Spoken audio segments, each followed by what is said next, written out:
Well, from Ottawa now to Quebec City as officials in the province announced that it is now the highest number of cases in this country.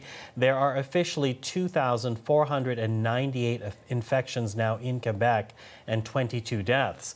And as Sarah Levitt tells us from Montreal, the provincial government is deciding to limit movement in some parts of the province.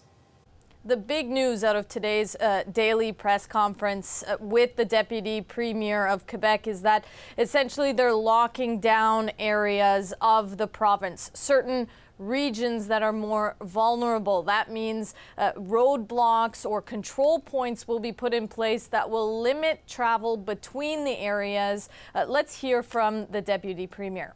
The objective, I would like to remind you, of this new order is to control people moving around and to better protect populations who live in those places who are considered to be more vulnerable because they are often more isolated.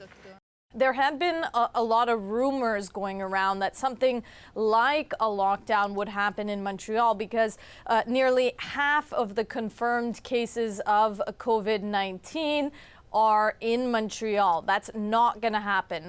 Montreal Public Health saying that's not part of measures that they're going to put in place, whether it be a lockdown of the city or certain neighborhoods. But they have announced that there's a local state of emergency, and that relates to dealing with Montreal's homeless population. So what it means is more sites for homeless to go, both indoor and outdoor, where they can get food, where there'll be tents set up, bathrooms, as well as a place to wash their hands. Right now, the City of Montreal is saying that's what they're doing in this local state of emergency, but they're set to announce additional measures tomorrow. Sarah Levitt, CBC News, Montreal.